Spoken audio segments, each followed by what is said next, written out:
gráfico que tenemos enfrente vemos las 5 solas, como se conocen, de la Reforma.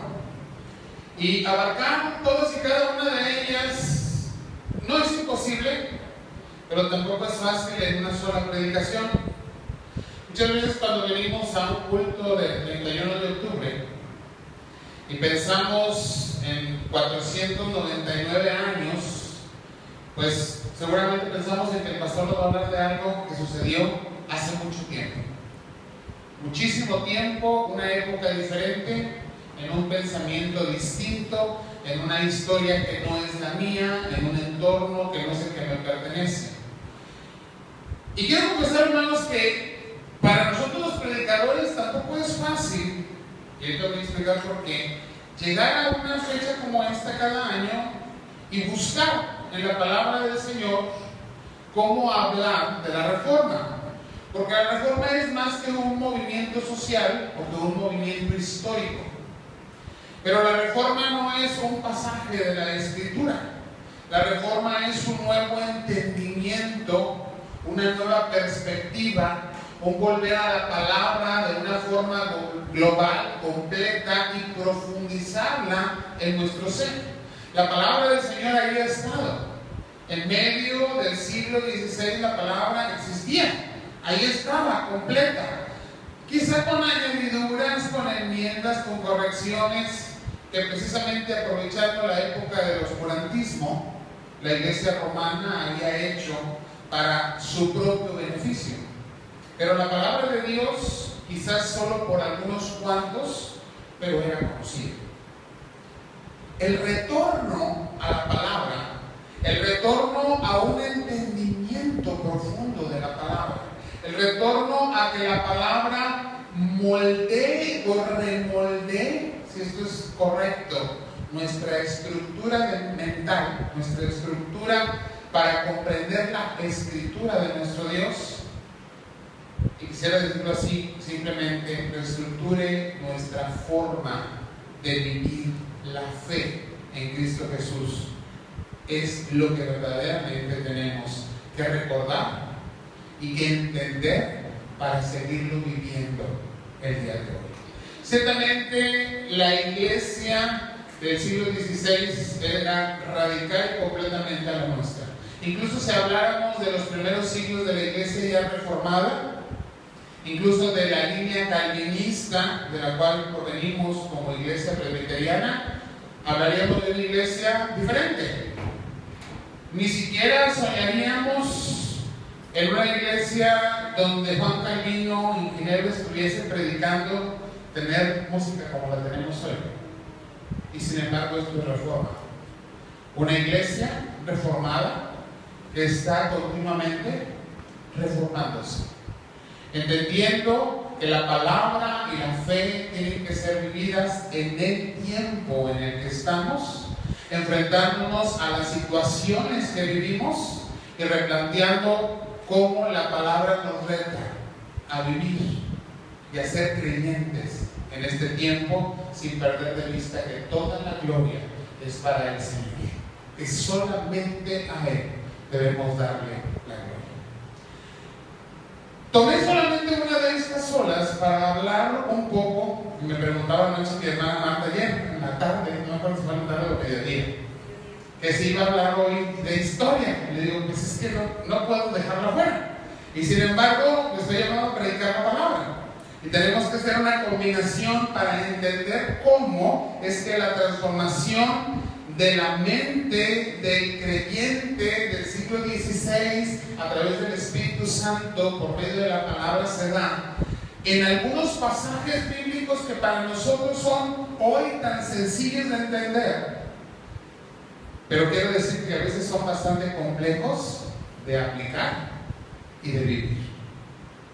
Y entonces tenemos que irnos un poquito antes de 1517, solamente 7 años antes. En 1510, y pensar, se me hace que Lutero, que está ahí en el gráfico, es ya más viejo.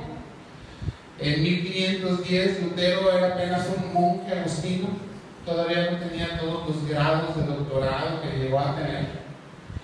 Y sin embargo, era un devoto católico romano, de los que iban a Roma, al Vaticano, a hacer la serie de trámites, de situaciones y aún de ritos que todos los monjes de la época iban y hacían. Y Lutero va desde Alemania, en este año de 1510, hasta Roma, y va y vive como todos los peregrinos de ese tiempo, y no nos imaginamos un Vaticano como el de hoy. Déjenme decirles que lo que más distingue hoy al Vaticano es el gran templo que se ha construido ahí, que está dedicado a San Pedro. Precisamente en este año apenas se estaba proyectando el construir. No existía.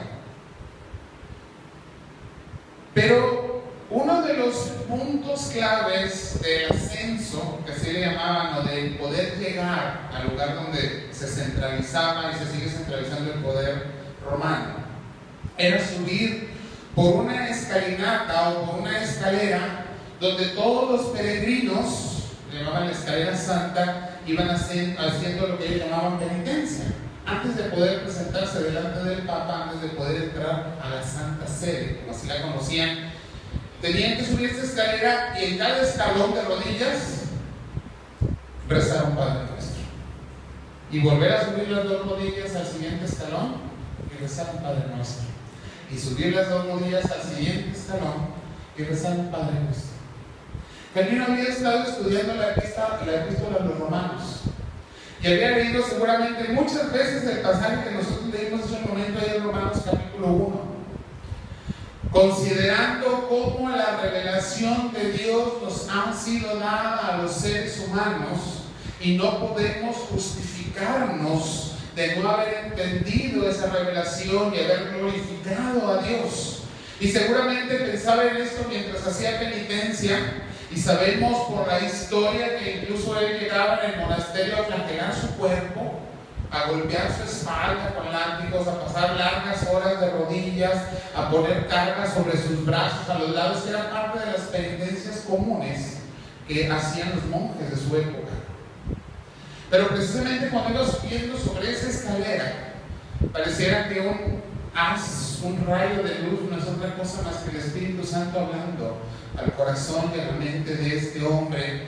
Le recuerda precisamente esas palabras que primero fueron dadas al pueblo de Israel en la profecía de Habacuc y que después son citadas por el apóstol Pablo ahí en Romanos capítulo 1, y empieza a repetir en su mente: el justo vivirá por fe.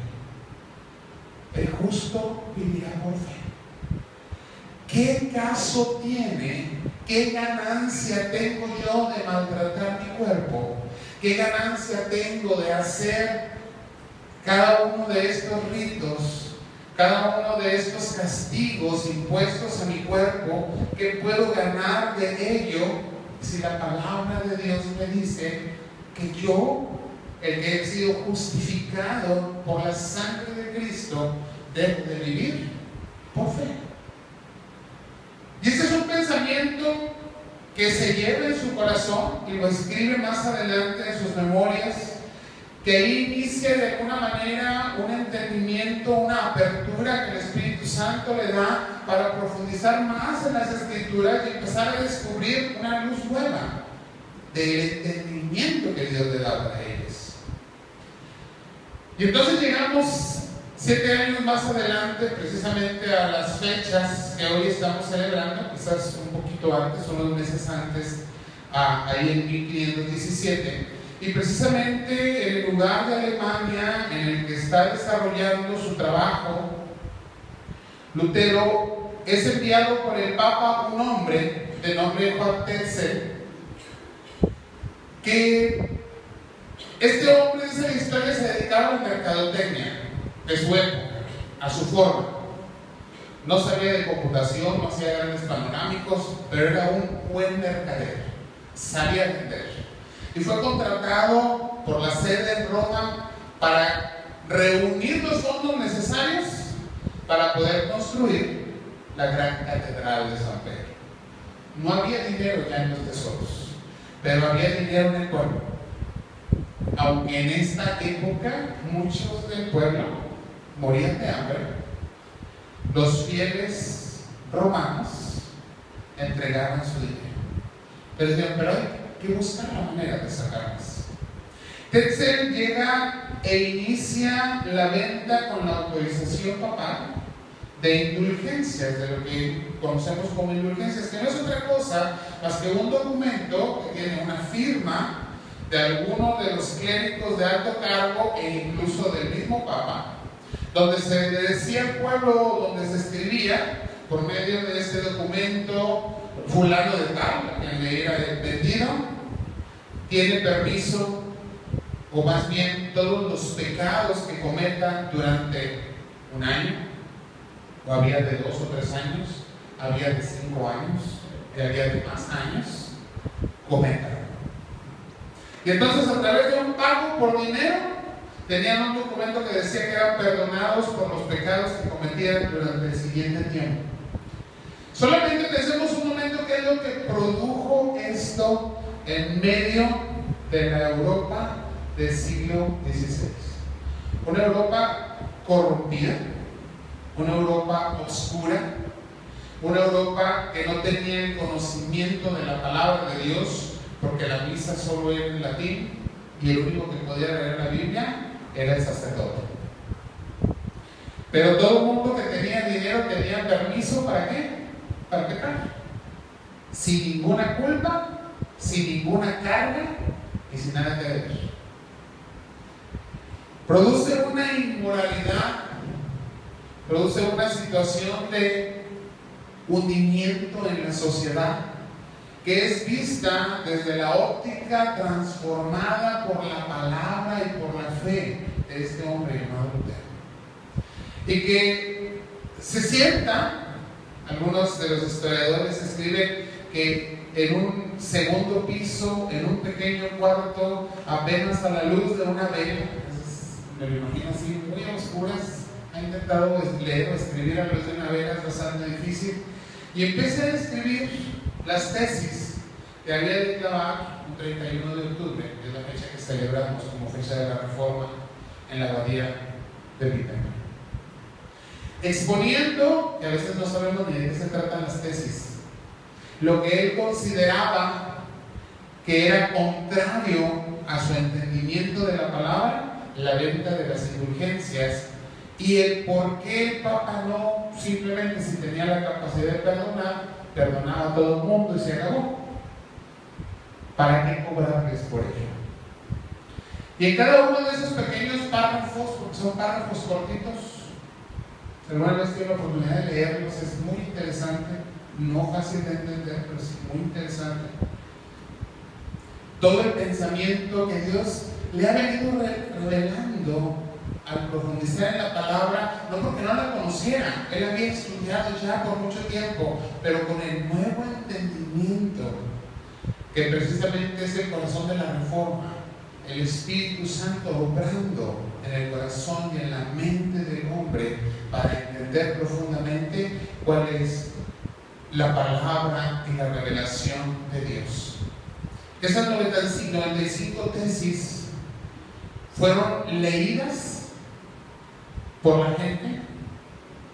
Él empezó a hacer una traducción al alemán de la Biblia, una gran rebeldía, un pecado mortal, por el cual, y además por la rebelión a través de las tesis, fue excomulgado de la iglesia más adelante y pues prácticamente condenado a muerte, aunque por mucho tiempo no pudieron encontrarlo porque fue ayudado y escondido por muchas amistades. Y empieza a buscar la manera de llevarle al pueblo la Biblia en su propio idioma. Para nosotros tener una Biblia en español, abrirla, leerla, y a veces hasta deshojarla, es algo como que ya no tomamos en consideración. No nos damos cuenta de la riqueza y la bendición que es tener la Biblia en nuestro idioma y poder acceder a ella, y en múltiples versiones que hay hoy en español. Decimos, esta ya no me gusta porque tiene lenguaje muy complicado, me voy a ir a una versión más nueva, y en vez de leer la 1960, me paso a la nueva versión internacional, que por mucho tiempo fue en este nuevo tiempo muy leída en iglesias nuevas que se han estado formando.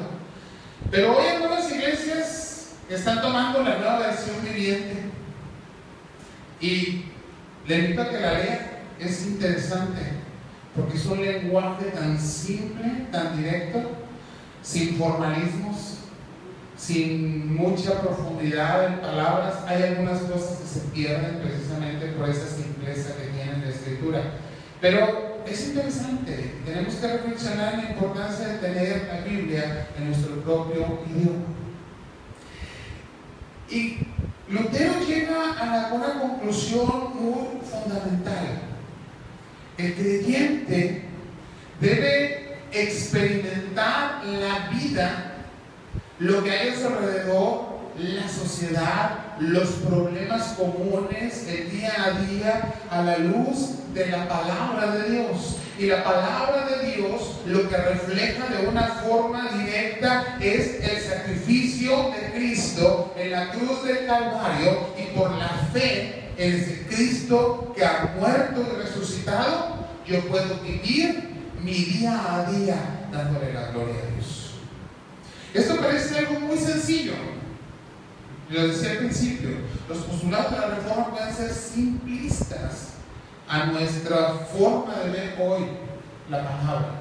Pareciera que nosotros estamos tan acostumbrados a que nos desmenucen y nos den porciones pequeñas, dosificadas, con una cronología, con un estudio previo para que podamos entender bien la palabra, que ya no consideramos que esas pequeñas porciones deben dar o ser ese alimento que nos permita crecer en la fe.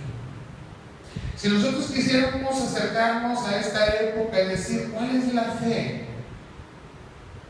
que la Reforma le da o que Dios le permite entender a Lutero en este tiempo, está guardada precisamente ahí en el primer capítulo de la carta a los Romanos. El creyente tiene que aprender a vivir la fe. La fe no es algo desconectado de la acción. El creer no puede estar desconectado de mi ser, de mi lengua, de mi pensamiento y de mi actuar. Sin embargo, está viviendo una época en que el pensamiento, el actuar y la lengua están sujetos por una gran mordaza que ha puesto la iglesia sobre la gente. Y esto es la Reforma. Tiene que haber un salir, un escapar, un rebelarse, un romper esas cadenas para poder entender y vivir lo que Dios ha revelado desde muchos siglos antes en su palabra. Pero el postulado de la fe de Lutero para nosotros sigue siendo el mismo. Aprende a vivir hoy en tus problemas, en las situaciones que estás viviendo, en los retos que te presenta la sociedad, en la actualidad, la fe que la palabra te ha dado,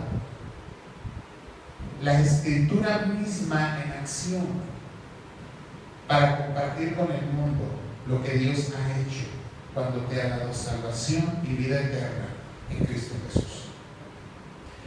Quiero seguir corriendo en los años para ver cómo la historia de la fe va siendo transformada y hablar un poco de lo que es la fe calvinista. A fin de cuentas, la Iglesia Presbiteriana es una rama precisamente de lo que conocemos como la tradición calvinista, y para esto tenemos que movernos de país y de año. Vamos más adelante y más al sur en el mapa, vamos a Holanda a 1610. ¿Qué está sucediendo en Holanda en 1610? Se levanta un hombre, un teólogo, un reconocido teólogo de la época, de nombre Jacobo Arminio, maestro, profesor holandés. Y las enseñanzas que este hombre ha escrito, ha predicado, ha compartido, han hecho una media muy profunda en sus estudiantes, en sus seguidores, en sus discípulos. De tal manera que cuando muere, se levanta toda una escuela reconocida desde este tiempo, alrededor de 1610, como la escuela arminiana. Hoy todavía estudiamos, cuando hablamos de movimientos contrarios a la reforma, de los arminianos. Incluso cuando hablamos de otras denominaciones evangélicas, hablamos del arminianismo y de cómo como iglesia reformada estamos, pues, no quiero decir en contra, pero totalmente alejados del pensamiento, porque los pensamientos realmente son contrarios. Ese es el tiempo en el que estos puntos del arminianismo, que ahorita voy a repasar rápidamente, hacen que los teólogos y maestros de ese tiempo se reúnan y formulen una serie de postulados. Calvino ya murió hace mucho tiempo, pero que se conocen como los 5 puntos del calvinismo. Y quiero repasar rápidamente los puntos del arminianismo y los puntos del calvinismo. Esto es doctrina, pero tenemos que saber a qué nos enfrentamos continuamente. Uno de los puntos del arminianismo fundamentales es el libre albedrío. El ser humano tiene la capacidad, aunque está afectado por el pecado y ha caído en el pecado de Adán, de liberarse a sí mismo de esa carga de pecado si por su voluntad cree en el Evangelio. No suena descabellado. Vemos muchos predicadores hoy por televisión, antes lo sabíamos por radio, pero ahora nos vemos por televisión, que le dicen a la gente: si tú tomas hoy una decisión, puedes ser salvo. Eso es arminianismo. El hombre no puede decidir si quiere o no ser salvo. La palabra de Dios enseña algo totalmente diferente. Efesios capítulo 2, versículo 8. Porque por gracia sois salvos por medio de la fe, y esto no de vosotros, pues es don de Dios. Y el primer punto del calvinismo, que es contrario precisamente a este pensamiento, nos habla de que el hombre ha caído total y completamente en todas las áreas de su vida. La depravación total del hombre nos habla de que el hombre está muerto, esto es bíblico, en sus delitos y pecados, y por lo tanto no tiene la capacidad de decidir si quiere o no ser salvo. No hay forma de que el hombre decida. El libre albedrío se terminó cuando Adán pecó. Él fue el único que tuvo decisión espiritual. De ahí en adelante toda la descendencia nacemos en pecado y totalmente reprobados, y con una mente que, dice la Escritura, está atada o esclavizada a Satanás, y no podemos decidir hacer el bien. Otro de los argumentos del arminianismo dice que la elección de Dios se basa en que Dios, conociendo todas las cosas, vio de antemano quiénes de los seres humanos iban a creer en el Evangelio y tenían la capacidad de poder ser salvadas, porque algún día su comportamiento, su mente se iba a abrir para entender esa palabra y entender que Cristo murió por ellos en la cruz. Esto vuelve otra vez a dejar en el hombre la capacidad de ser salvos. Dios, viendo quién tiene la capacidad de salvarse y decidiendo de antemano, este va a ser salvo porque este puede. Sin embargo, la Escritura enseña algo totalmente contrario, y como iglesia reformada enseñamos algo diferente. Dios elige de forma incondicional. No vio nuestro pecado, ni vio nuestra capacidad de ser buenos, ni esperó que alguno de nosotros pudiera responder a la palabra del Evangelio, sino que simplemente, y como lo dice la Escritura, desde antes de la fundación del mundo, decidió por gracia, en su soberanía y bajo su santa voluntad, quiénes de los seres humanos habríamos de ser salvados. Vamos al tercer punto.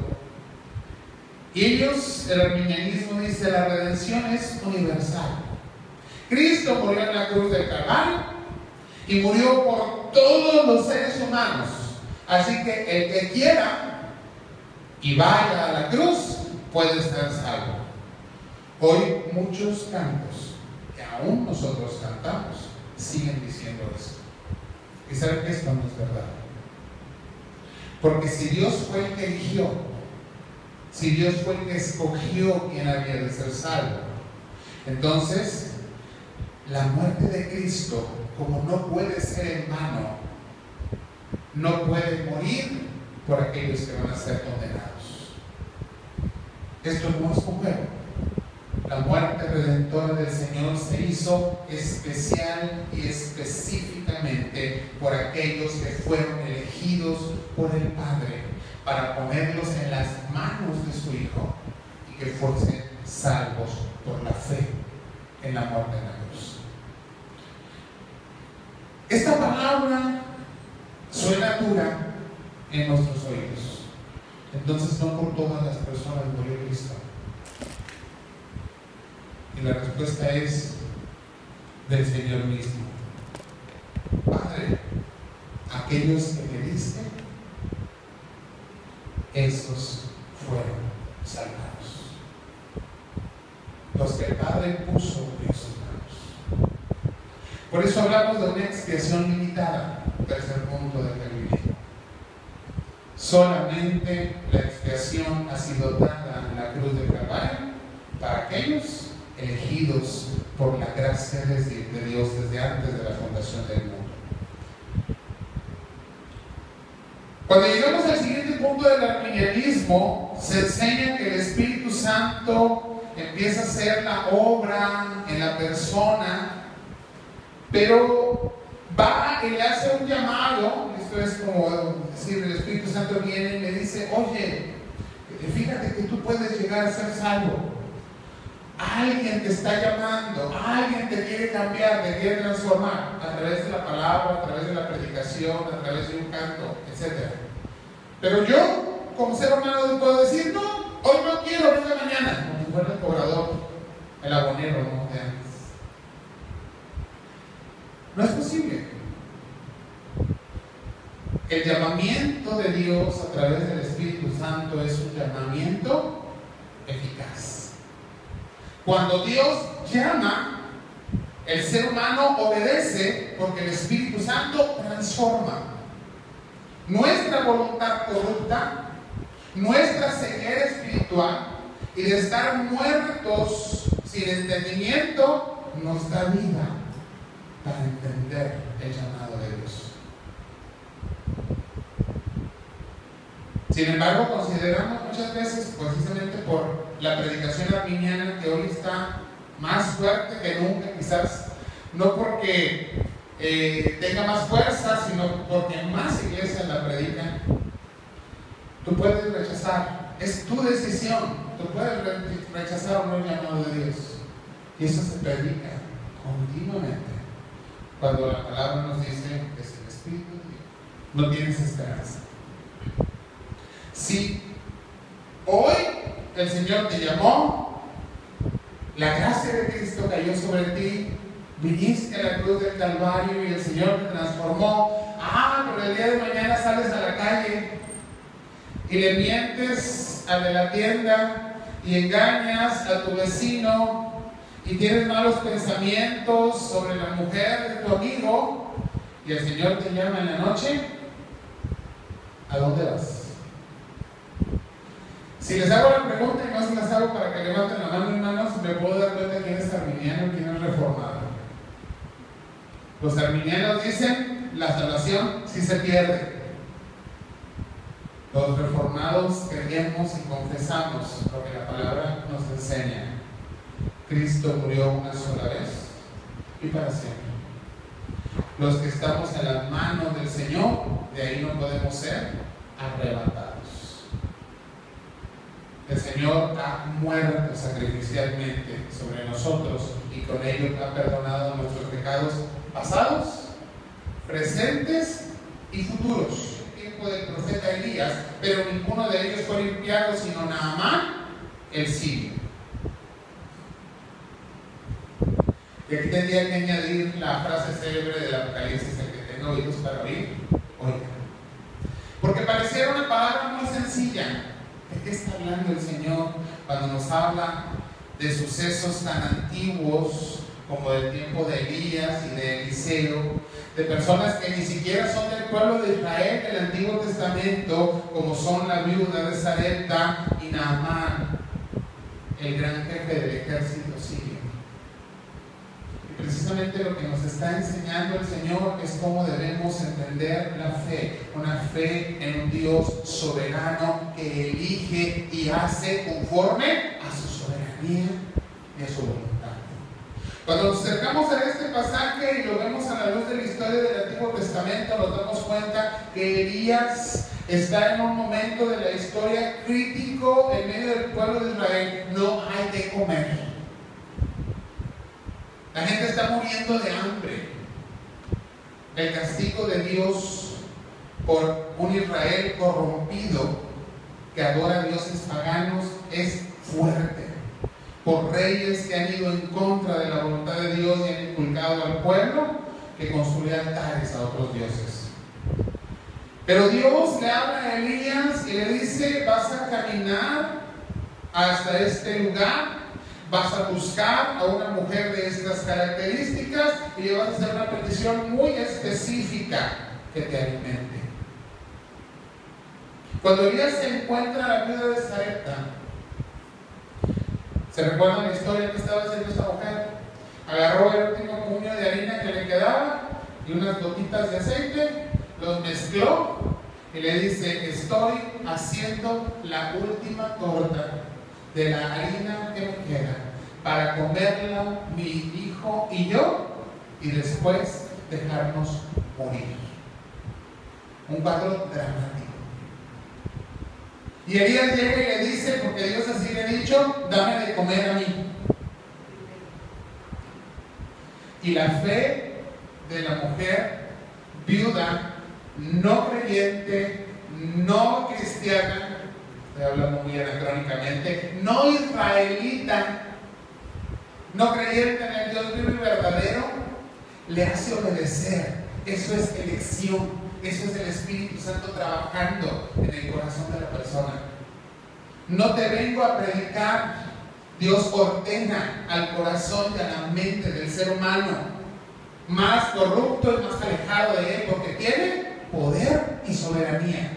Y esta mujer no ve en sí misma, ni siquiera sobre su hijo, y obedece. Y Dios la recompensa. Y tienen alimento todo el tiempo que ha cesado la lluvia sobre el pueblo. ¿Qué pasa con Naamán? Naamán es el ejemplo del hombre poderoso delante de quien todos se inclinan y a quien todos obedecen.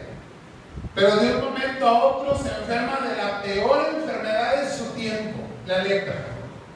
Discapacitante, una enfermedad que lo aparta de la sociedad, que lo hace un rechazado y que de un momento a otro le cambia la vida. Y tiene que cubrirse, tiene que esconderse, tiene que estar fuera del, vamos a decir, del público, que nadie sepa que está enfermo. Pero alguien le dice: oye, hay un profeta en Israel que dicen que sana a los enfermos. ¿Por qué no vas si lo es? Dice: claro, me voy a obedecer. Ellos son los siervos, son los esclavos. Yo soy el gran general.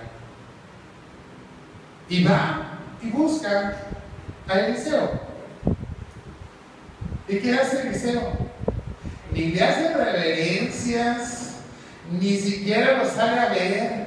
Le dice: sí, ven, métete 7 veces en el río y vete a tu casa.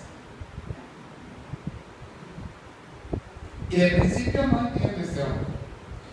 Si hay mejores ríos en mi tierra, yo voy a meter a este río cochino. Y la verdad es que desde ese tiempo estaba sucio y yo vista más.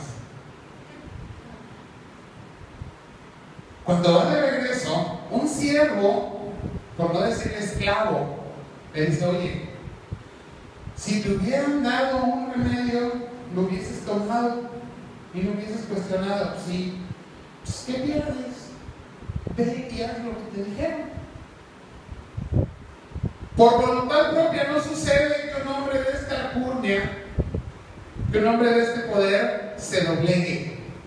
El Espíritu Santo tiene que obrar en la voluntad del hombre. Es el Espíritu Santo el que quebranta la voluntad del hombre y la transforma. Y lo hace que obedezca, que se humille a tomar la palabra de un siervo y de un profeta de una nación de siervos que ni siquiera se dignó a salir de él. Y va y se sumerge en el Jordán 7 veces. Para su sorpresa, es sanado. ¿Qué está predicando el Señor en la sinagoga? No es Israel tu elección o la que tú crees que es tu elección la que vale, sino la elección de la soberanía de Dios. Dios es el que elige, Dios es el que cambia, Dios es el que transforma y Dios es el que te da el valor como su hijo. Nada que tú hagas